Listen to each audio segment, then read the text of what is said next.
सो 304 जैसे ही आप सून बिफोर आपको क्रूएल्टी और वो भी डाउरी क्रूएल्टी का कुछ भी एविडेंस मिला और 7 साल में मर गई है, अननेचुरल डेथ है, तो आप सीधा 304B और 498A का तो चार्ज लगाओगे ही लगाओगे.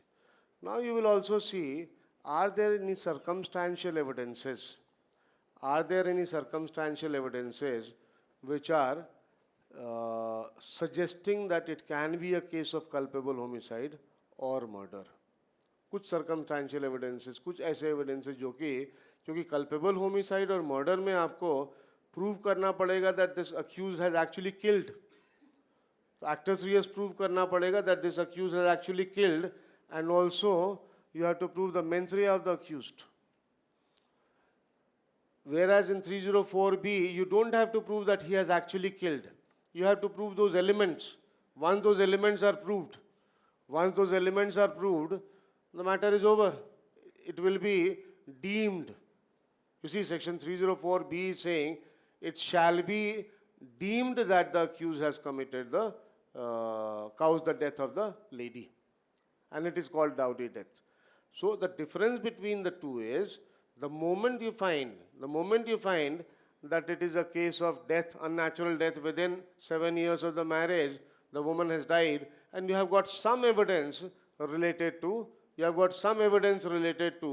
what the dowry cruelty which was committed soon before the death. The moment you find that there was some evidence which is there to prove the dowry cruelty before the death, it will be a case of 304B. You frame the charge of 304B. Since cruelty is there, so automatically you have to frame the charge of 498A. Now the prosecution will also examine, is there or are there any circumstantial evidences? For example, there may be a dying declaration. For example, there may be that application of the last seen together theory. Which section of Evidence Act? 7, very correct, very good. Section 7, last seen together theory. इस तरह के कोई भी evidences आपके पास हैं थोड़े बहुत जो कि ये प्रूव करने के लिए आपको लगता है कि सफिशिएंट है कि ये dowry this is a case of culpable homicide और murder, then in that case you will go for framing the charge also of 304 if you believe that it is a case of culpable homicide not amounting to murder, then 304, or if you believe that it is a case of murder directly, then you frame the charge of 302. Is that fine? So this is about charge framing in such cases. I am just repeating the points once again. Listen to me very carefully. Suppose there is a lady who is brought to the hospital, she dies. Okay? And the evidence is that she has died within 7 years of her marriage.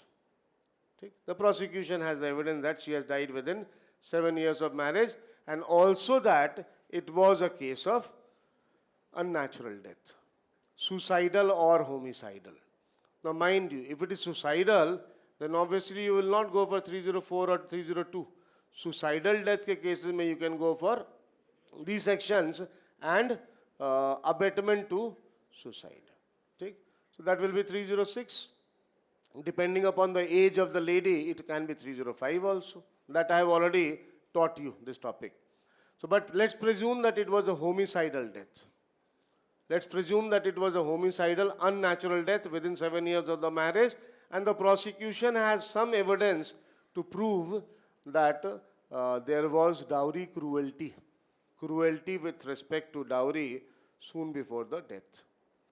So the moment these many evidences are there, the court will frame the charge of 304B and also 498A, because 498A goes together, cruelty.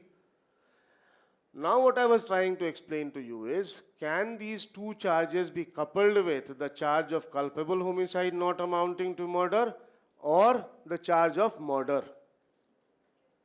So for that the prosecution has to examine, and in fact the court has to examine at the time of charge framing, whether the prosecution has submitted some such evidences which create the circumstantial evidences for proving culpable homicide or murder. If there are any such circumstantial evidence, and there I told you, for example, the lady before dying had made a dying declaration. For example, these people, the accused and the lady, the victim, was alone in the house at the time when the death was caused. So that is last seen together theory can be applicable there. So for example, there was some evidence of motive. अब dowry cruelty है तो obviously there will be motive. So if such evidences are there, then you can also frame the charge of 302 or 304, depending upon whether it is respectively murder or culpable homicide. Is that fine? तुमको कुछ problem है लग रहा है, समझ में नहीं आ रहा है, क्या नहीं आ रहा है समझ में, पूछो. तुम्हारे वजह से ही मैंने रिपीट किया अभी.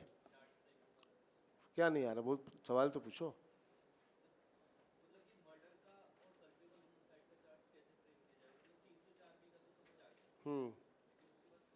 देखो 304 बी के लिए तो आपको बस वो कुछ एलिमेंट्स चाहिए. 304 बी के लिए कुछ एलिमेंट्स चाहिए. वो एलिमेंट्स अगर हैं 304 बी वाले, प्राइमा फसाई वो एलिमेंट्स हैं, तो आप चार्ज फ्रेम कर लोगे. क्योंकि 304 बी में इन 304 B you don't need to prove that the accused has actually killed. So there you have to simply prove those elements of 304b which we have already discussed. Once you have proved those elements, the court shall deem that the accused has committed the offense. What? You deem that the accused has killed the lady.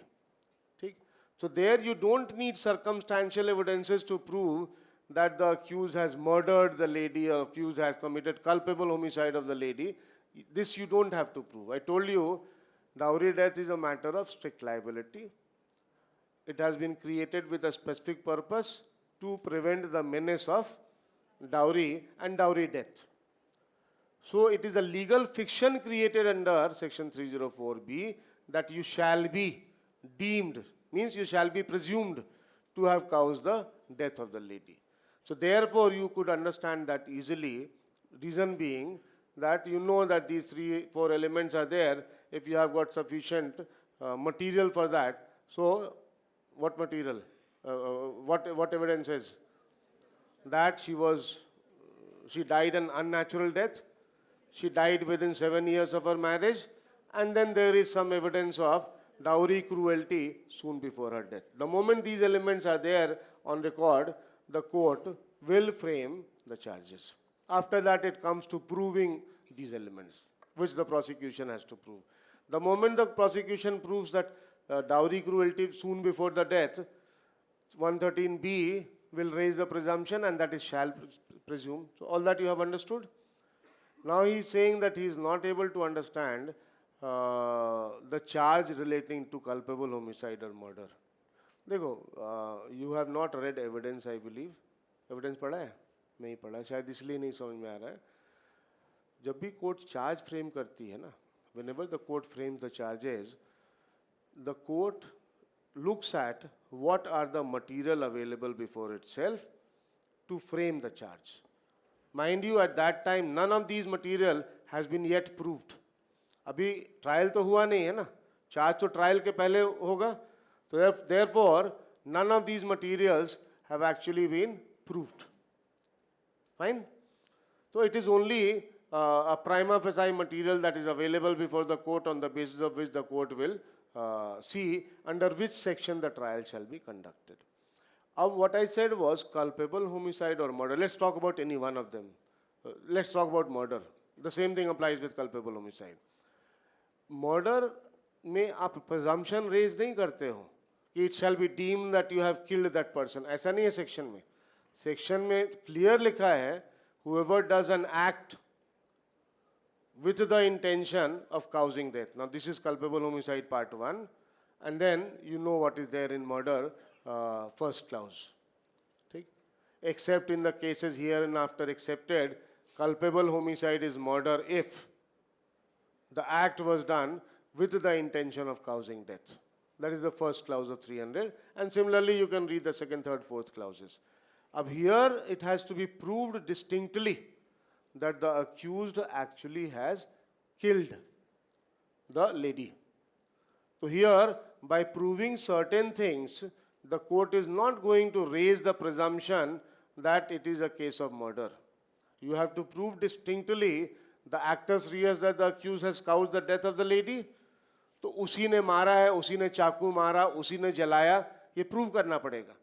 Plus, obviously, the mens rea also has to be proved. In that context, what I was saying was that 304B may you prove those elements of 304B, presumption of section 113B will be raised, and then it shall be deemed that the person has committed the death of that lady. So here, the material recorded, the material required to frame the charge of 304B will be much lesser. But if you have to frame the charge of culpable homicide or murder in the same case, then two things you have to understand. One is that court has to see what are the evidences presented by the prosecution to prove murder or culpable homicide. If the court finds that there is no such material evidence to prove culpable homicide or murder, court will not go for framing the charge of culpable homicide or murder. The court will frame these two charges, that's it. Conviction तो इसमें भी होगा. Difference ये है कि इसमें 7 साल से लेकर मोर देन 7 ईयर्स से लेकर नॉट लेस देन 7 ईयर्स से लेकर लाइफ इम्प्रिजमेंट तक मिल जाएगा आपको. But if the court frames the charge of murder, then in that case one can give death sentence also. So for murder, for the charge of murder, the prosecution will have to present sufficient circumstantial evidences, sufficient material of circumstantial evidences from which the court realizes, court understands, just a minute, from which the court understands that if these evidences are proved, then it is quite possible that the offense of culpable homicide or murder can be proved. तो जो आपने evidences present किए हैं court में, charge framing के समय, उन पे कोर्ट देखेगा, उनके बेसिस पे कोर्ट देखेगा कि सफिशिएंट सर्कमस्टेंशियल एविडेंस है कि नहीं. उनके बेसिस पे कोर्ट देखेगा कि सफिशिएंट सर्कमस्टेंशियल एविडेंसेस हैं कि नहीं. अभी का जो एग्जाम्पल है, जो गुड़गांव वाला एग्जाम्पल था, उसी को एग्जाम्पल बना लेते हैं. Let's make that only an example. In very brief, I am not commenting upon the thing that has happened because the investigation is still going on. So I am not aware of the details of that.